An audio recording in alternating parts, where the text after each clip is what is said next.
सलाम साथियों, दुनिया की सबसे ताकतवर और तवील अरसे तक कायम रहने वाली इस्लामी सल्तनत ये 1299 में उस्मान अव्वल के तहत कायम हुई और 1922 तक कायम रही, जब उसे तुर्की की हुकूमत ने जमहूरिया में तब्दील कर दिया। बाद में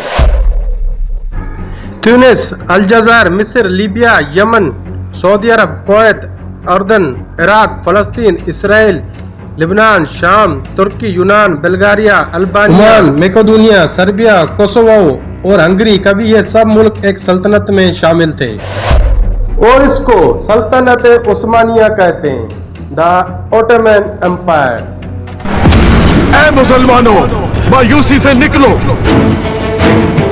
रसूल अल्लाह ने फरमाया, कैसर और किसरा और मदाइन, यमन और शाम, इन पर हुक्मरानी करेंगे मुसलमान।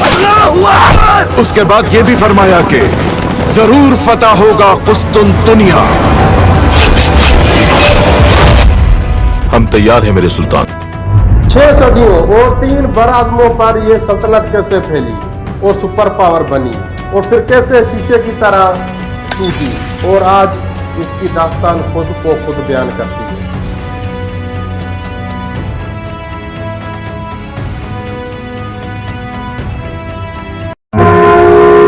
13वीं सदी तुर्क कबीले इकाई के सरदार और सल्तनत उस्मानिया के बानी उस्मान अव्वल के वालिद अर्तुगरुल गाजी एक बहादुर और निडर जंगजू थे, जिन्होंने सल्जूकी सल्तनत की हिमायत से रूमी, बाज़नीती और मंगोल अफवाज के खिलाफ जंगें लड़ी। अर्तुगरुल गाजी अपने कबीले के साथ एनातोलिया यानी मौजूदा टर्की की तरफ हिजरत कर गए। वहां सल्जूकी सुल्तान अलाउद्दीन की खिदमत में शामिल होकर कई अहम जंगों में हिस्सा लिया।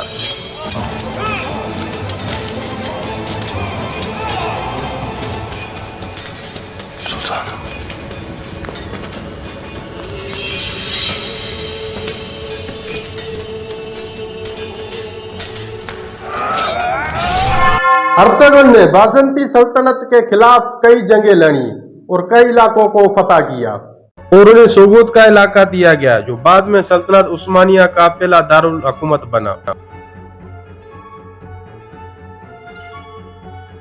जब मंगोलों ने सल्जूकियों पर हमला किया तो अर्तुगरुल ने बहादुरी के साथ मुकाबला किया और अपने इलाके को महफूज रखा। साल 1280 में अर्तुगरुल गाजी वफात पा गए। उनकी कब्र तुर्की के शहर सोगूत में वाक़या है। ये है आज का तुर्की।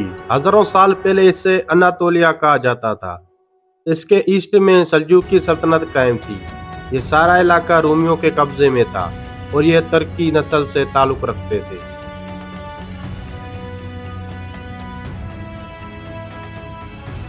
रोमन एम्पायर एनातोलिया और ईस्ट तक फैली हुई थी, जिसका मरकज कुस्तुनतुनिया था और आज दुनिया उसे इस्तांबुल के नाम से जानती है।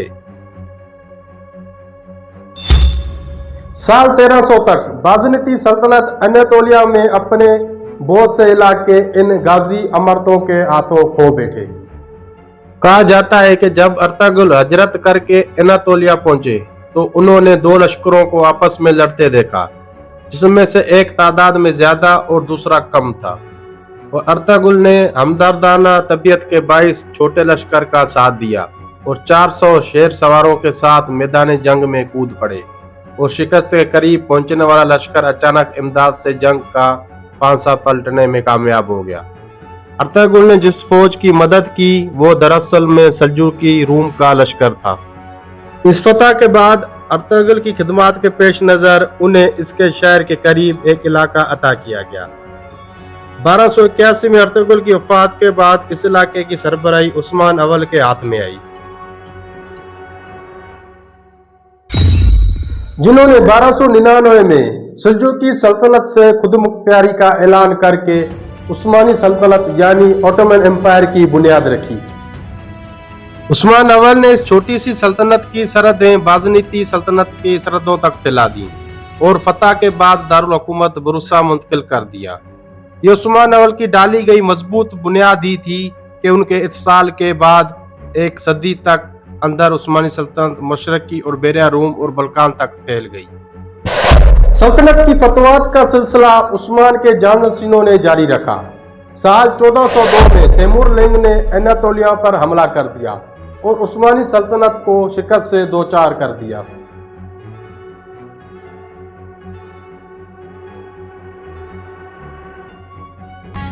لیکن انہوں نے اپنے ختم ہوتی ہوئی سلطنت کو نہ صرف بحال کیا بلکہ چند ہی اشروں میں فتح قسطنطنیہ جیسی تاریخ کی عظیم ترین فتح حاصل کی۔ اس سے عثمانیوں کا وقار دنیا میں بلند ہوا۔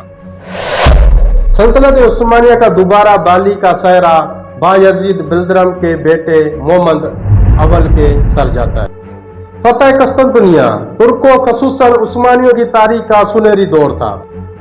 19 مئی 1453 میں 21 سالہ نوجوان سلطان محمد ثانی لقب سلطان محمد فاتح کے زیر قیادت اس لشکر نے مکر الکول کارنامے انجام دیتے ہوئے اس عظیم شہر کو فتح کیا اور اسے اپنا دارالحکومت بنا دیا، اور اس طرح محمد قیصر روم بن گیا، اور یہ لقب اس کے ان ارادوں کو ظاہر کرتا تھا کہ عثمانی جلد ہی روم پر بھی قبضہ کر لیں گے۔ اور انہی مقاصد کے حصول کے لیے 1480 میں عثمانی افواج جزیرہ نما اطالیہ پر اتری اور انٹانٹو اور اپولیا کے شہروں پر قبضہ کر لیا۔ لیکن 1481 میں محمد فاتح کی وفات کے بعد ہی فتح اناطولیہ کی مہم کا خاتمہ ہو گیا۔ سال 1453 میں فتح قسطنطنیہ نے جنوب مشرقی یورپ اور بیریا روم کے مشرقی علاقوں میں سلطنت عثمانیہ کی ایک عظیم قوت کے طور پر ابھرنے کی بنیاد رکھی، اور پھر سال 1566 تک یورپ، مشرقی وسطی اور شمالی افریقہ میں فتوحات کی ایک طویل دور کا آغاز ہوا۔ ریاست کی معیشت میں اہم کردار تجارت تھا، کیونکہ یورپ اور ایشیا کے درمیان میں تجارت کی تمام زمینی اور سمندری راستے عثمانی سلطنت سے ہو کر گزرتے تھے۔ ایک کے بعد ایک دیگر عظیم سلاطین نے سلطنت کی سرحدیں پھیلانے میں اہم کردار ادا کیا، جن میں سلیم اول کا نام نمایاں ہے، جنہوں نے مشرقی و جنوبی جانب توجہ کی اور صفوی سلطنت کے شاہ اسماعیل صفوی کو جنگ چالدران میں شکست دی اور مصر میں عثمانی حکومت قائم کی۔ سال 1566 میں سلمان کے انتقال علاقائی فتوحات کے خاتمے کا آغاز ثابت ہوا۔ مغربی یورپ کے سلطنتوں کا بطور بحری قوت ابھرنا اور یورپ سے ایشیا کے لیے متبادل رستوں اور نئی دنیا امریکہ کی دریافت نے عثمانی معیشت کو زبردست نقصان پہنچایا۔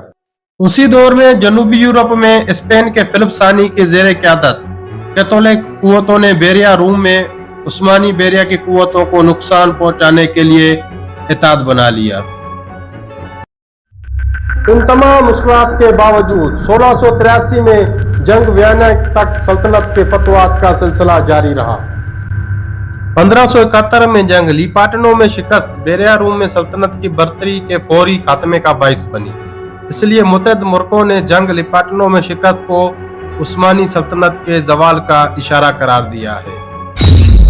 اس طرح 16ویں صدی کے اختتام تک فتوحات اور کامیابیوں کے سنہری دور کا خاتمہ ہو گیا۔ جمود کے دور میں بلکان کے کئی علاقے آسٹریا کے قبضے میں آ گئے۔ ریاست کے متحد علاقے جیسے مصر اور الجزائر مکمل طور پر خود مختار ہو گئے اور بالآخر سلطنت برطانیہ اور فرانس کے قبضے میں چلی گئی۔ 1892 میں یونان نے آزادی حاصل کر لی۔ سربیا، مونٹینیگرو، بوسنیا، ولچنیا اور مالدوا نے بھی 1875 میں سلطنت سے آزادی کا اعلان کر دیا۔ سلطنت کے آخری دور میں کمزور اور نائل حکمران آئے، جنہوں نے ریاستی معاملات کو سنجیدگی سے نہیں لیا۔ دربار میں کرپشن اور عیاشی عام ہو گئی، جس سے ریاستی ادارے کمزور ہو گئے۔ سلطنت کے اندر نسلی اور مذہبی اختلافات بڑھ گئے، جنہیں یورپی طاقتوں نے مزید ہوا دی۔ یورپ میں صنعتی انقلاب آیا، جبکہ عثمانی سلطنت سائنسی ترقی میں پیچھے رہ گئی۔ برطانیہ، فرانس، روس جیسے یورپی طاقتوروں نے عثمانیوں کے خلاف اتحاد بنائے اور آہستہ آہستہ ان کے علاقوں پر قبضہ کر لیا۔ پہلے جنگ عظیم میں سلطنت عثمانیہ نے جرمنی کا ساتھ دیا، لیکن انہیں اتحادی طاقتوں برطانیہ، روس، فرانس کے ہاتھوں شکست ہوئی۔ جنگ میں شکست کے بعد اتحادیوں نے معاہدہ سیورے مسترد کیا، جس کے تحت عثمانیوں سے زیادہ تر علاقے لیے گئے۔ और वो बर्तानिया, फ्रांस, इटली और यूनान को दे दिए गए।